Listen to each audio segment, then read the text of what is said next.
these game changes. Thank you, Miss Ali and Sir Jomo. Good morning, ladies and gents. Welcome to another Biz Game Changers episode. Today's topic is very interesting as we will discuss selective recruitment and selection.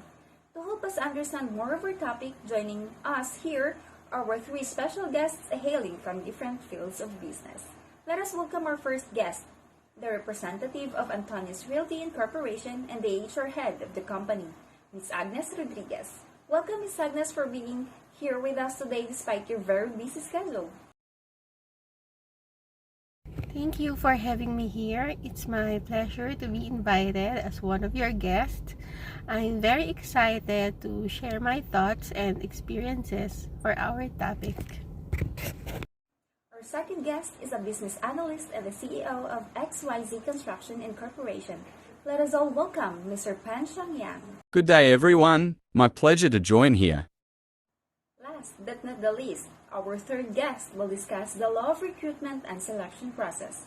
The head of the legal department of the Philippine Constructors Association Incorporation, none other than our very own attorney Jason Tiborcio. Welcome to our show, attorney. I feel so great to be back. Thank you for inviting me here again. I'm more than willing to answer all your queries for today's episode pertaining to the recruitment, selection, and process. Thank you so much, our dear guests. Ma'am, sir, before we start our discussion, please allow me to ask a question of how recruiters select and interview job candidates amid coronavirus pandemic. Allow me to first answer that question, Angeline. As an employer, we are being creative with the hiring processes.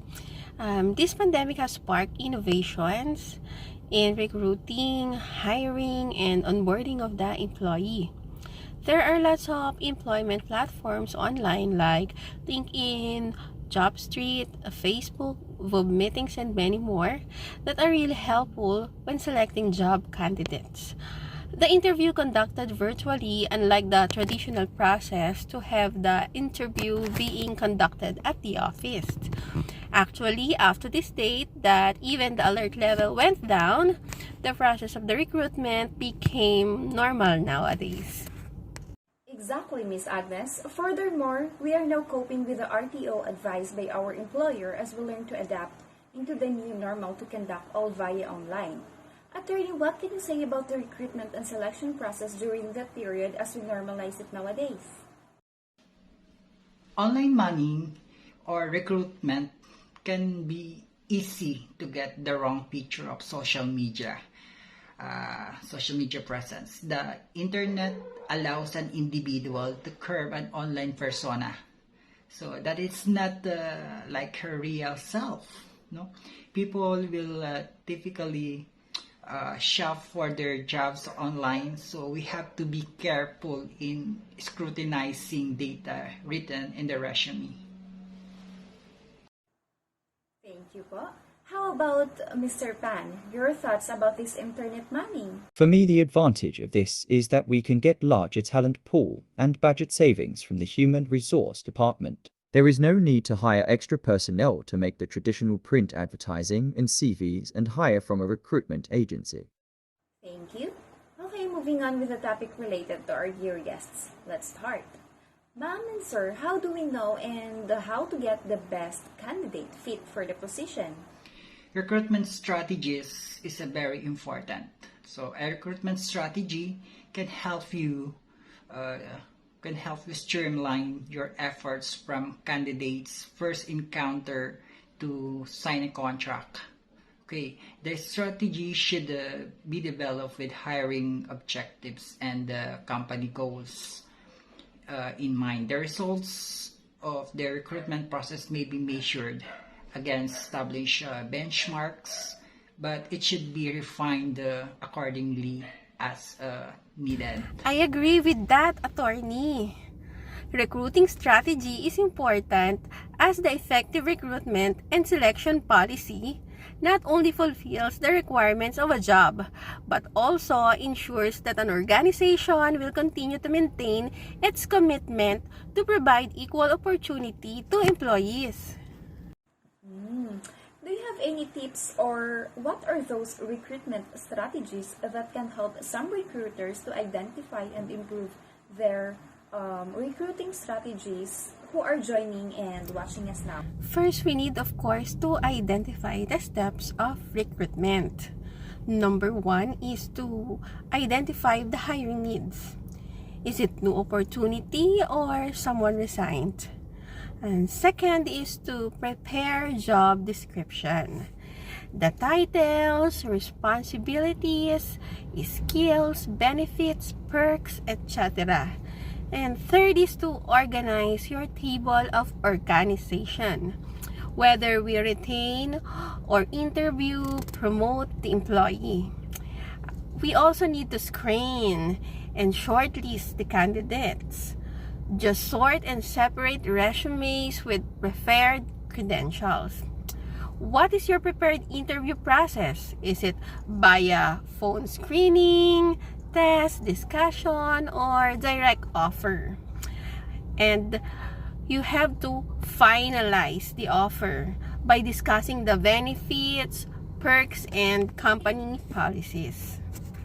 For me, I am okay with this automated HR hiring process. This is a category of technology allows companies to automate recruiting tasks and workflows so they can increase recruiter productivity, accelerate to fill traditional paperworks, reduce cost per hire, and improve the overall talent profile of. Thank you. Well explained, Mr. Pan and Miss Agnes. We'll take note of that. Yes, Angeline. And to attract the best candidate, we have to launch a clear employer brand as well. Since we recruiters now facing difficulties in attracting top talents, the company's job market and firms have to work harder to capture the attention of price potential employees.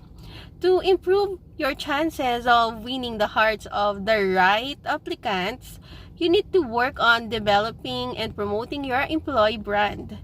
If job seekers hear bad things about your company or don't like what they see, you'll miss out on the cream of the crop of the candidates. You will always find it easy attract better candidates to your organization if you invest well in employer branding. I agree with that, Miss Agnes. Also for me, is to launch the employee referral program and offer competitive benefits and or perks. So let them clear their rights as a hired employee upon landing in. You know, ladies and gentlemen, that one of the most important parts of the human resource management is to know and apply the law in all activities as a human resources department, especially with the hiring processes. The law is very clear, no, on a fair that is inclusive as an individuals applying for a job. Oh, that is a very interesting topic to discuss, attorney. Yes, Miss Angeline, the labor code of the Philippines is the primary source, no, of employment law. The Constitution provides guidelines and it's supplemented by numerous employment-related legislation and also by the rulings of the Supreme Court and the administrative issuances of the Department of Labor. Attorney, are there any terms implied into contract of employment? Just to be sure as an HR practitioner. Yes, the labor code provides for a minimum terms and conditions of employment.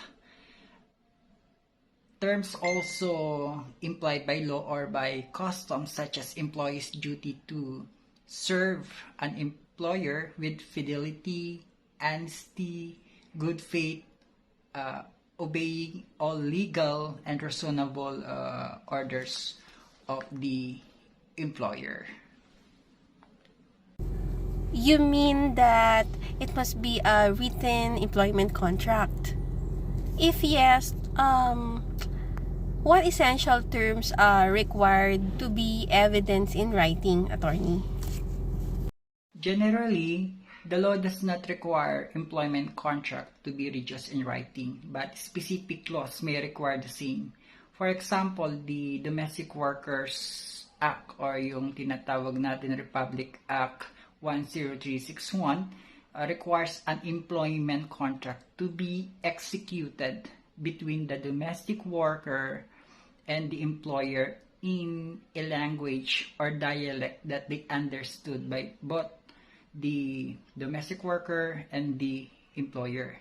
The contract must include the duties and responsibilities of the domestic worker, the period of employment, and the agreed compensation, no? And also other deductions. So the rules and regulations implementing the act, providing for the elimination of the worst forms of child labor under DOLE Department Order number 065-04 also provides that when the employer is a public entertainment or information, they shall submit to the DOLE regional office a written employment contract concluded between the employer and the child or children parents or guardian and approved by the DOLE. Under DOLE Department Order 174-17, the employment contracts of employees of a contractor or subcontractor involving job contracting are required to including the following stipulations like the specific descriptions of the job or work to be performed by the employees and the place of work and terms and conditions, employment including a statement of the wage rate applicable to the individual employee. Are there any minimum employment terms and conditions set down by law that employers must observe? Yes, these terms and conditions pertain to minimum wage, overtime pay, night shift differentials, service incentive leave, statutory leave like maternity, paternity, solo parent, and the like, rest day, premium payment for a special holiday or rest day, work holiday pay, separation pay, and retirement pay. Attorney, are there any restrictions or limitations on working hours? And if ever employee opt out of such restrictions or limitations? The Labor Code provides for the payment of separation pay to employees whose employment has terminated owing to authorized causes. No, for termination owing authorized causes, like installation of labor-saving devices, redundancy, the separation pay is at least 6 months. Okay, 6 months.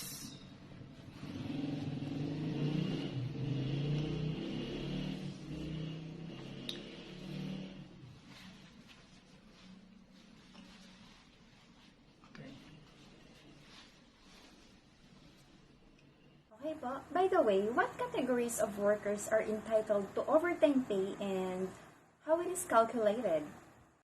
All rank and file employees in the private sector except domestic workers, workers paid by results, and non-agricultural field personnel are entitled to overtime pay. So overtime pay or overtime work performed on an ordinary working days entitles employees to additional 25% of the hourly rate for that day, so which shall increase up to 30% if the work is performed on a holiday or rest day.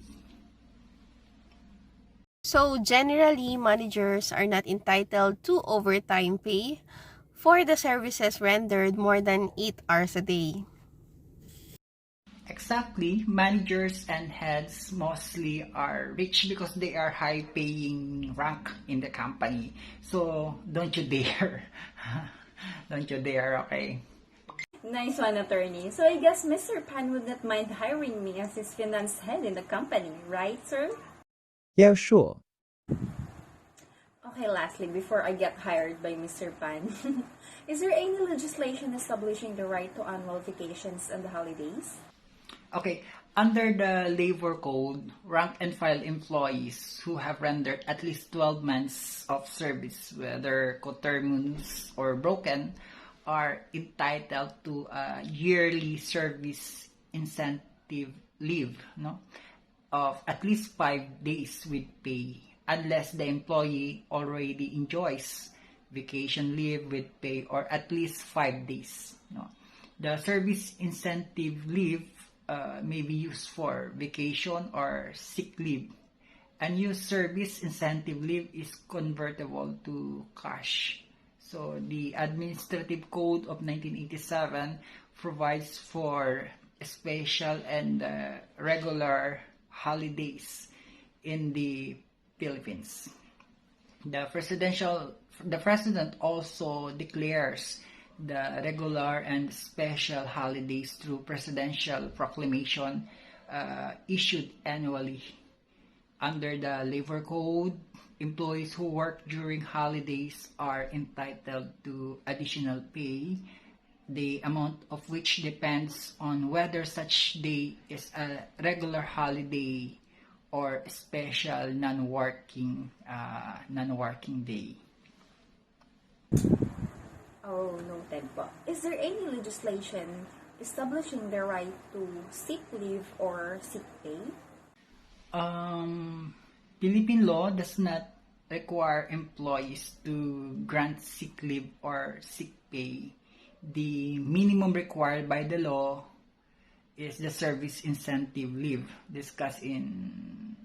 that we discussed before, so which the employee may avail in case of sickness. However, employees are not barred from providing more favorable benefits such as sick leave on top of those mandated by law. So under the labor code and the social security law, or what we call RA number 11199, employees are entitled to sickness benefits, no, if they have been confined for more than 3 days in a hospital or elsewhere owing to sickness or injury with the approval of the social security system. The social security law likewise grants benefits in the case of permanent or temporary disability or permanent partial disability. If the definition of newly promoted employees is not suitable, not applicable after the adjustment, is there a dismissal process? So adjust goes under Article 297 of the Labor Code, which refers to the ground for terminations of employment that is directly attributable, no, to the fault or negligence of the employee. So such as serious misconduct or willful disobedience by the employee of the lawful order of his or her employer or representatives in connection with his or her work, gross and habitual neglect by the employee of his or her duties, fraud or willful breach by the employee of the trust reposed in him or her by his employer or duly authorized representative, and other cases analogous for the foregoing. Okay. So, or an authorized cause under Article 298 and 299 of the Labor Code, which is a ground for termination of employment. brought by the necessity and exigencies of business or changing economic conditions or illness, of the employee, namely installation of labor saving devices, redundancy, retrenchment to prevent losses, closure or cessation of operation of the establishment, or undertaking owing a serious business losses or financial reverses, and also the disease. Will notice of termination be given prior to dismissal, or may an employer provide pay in lieu of notice? A notice of termination is required to be given to the employee prior to his or her dismissal.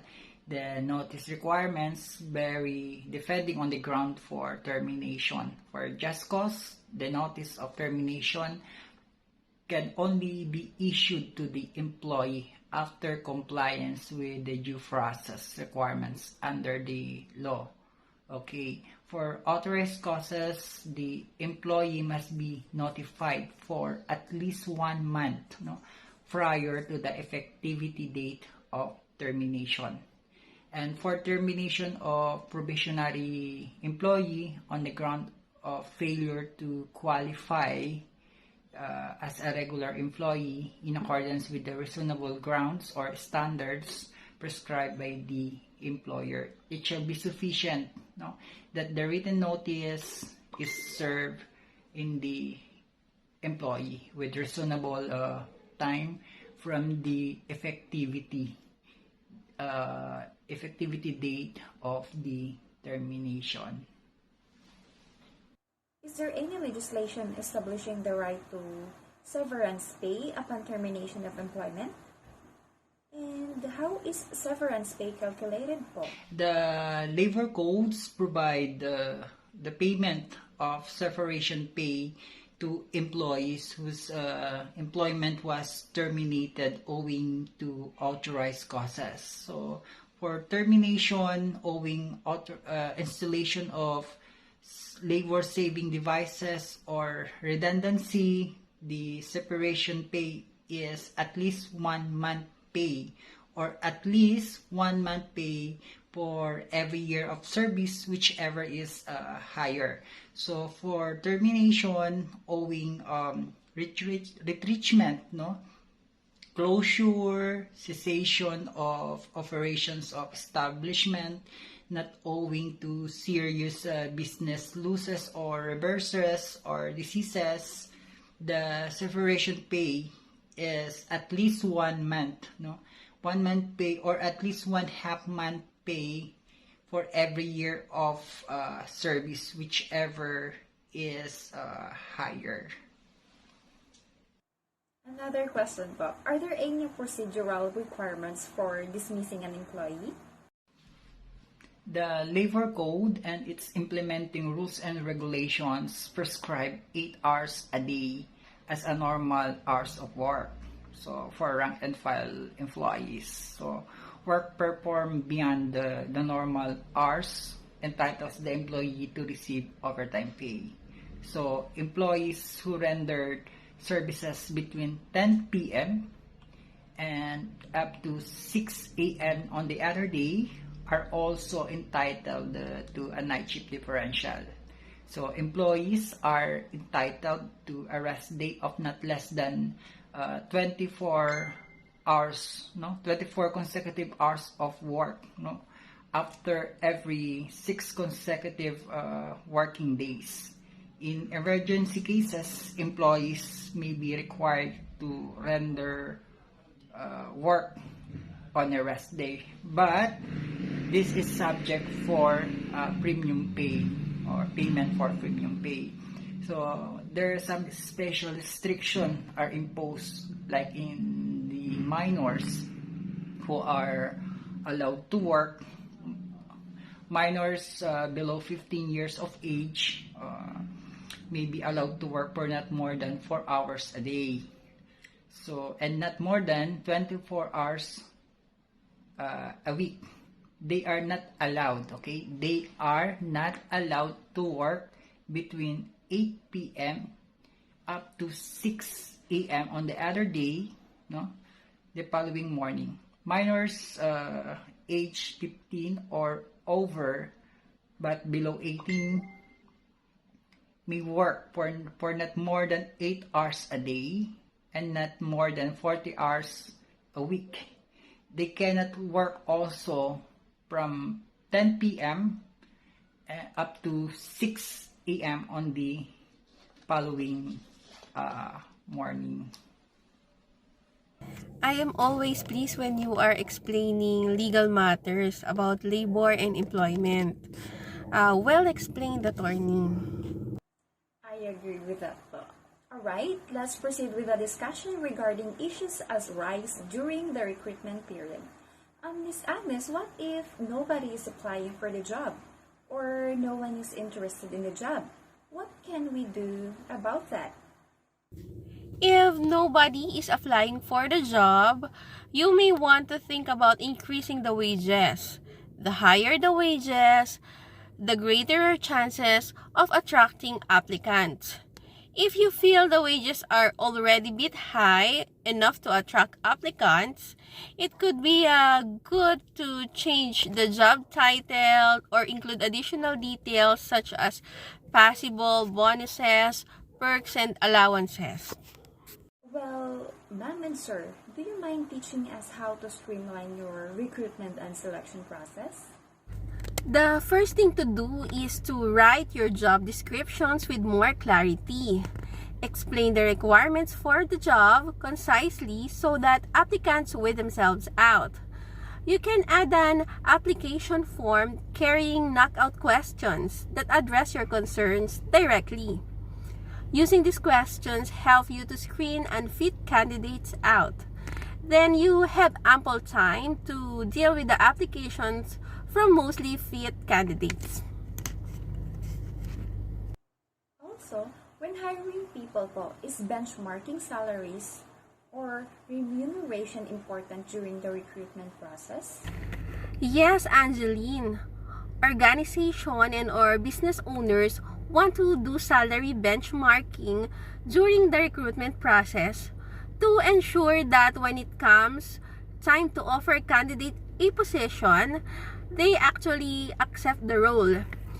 It is usually a trick situation as to whether benchmarking of the present compensation of the candidate or irrespective of the past remuneration, an entirely new talent-led offer is rolled out. Also, this may differ from candidate to candidate, fresher or one with past experience in the same field.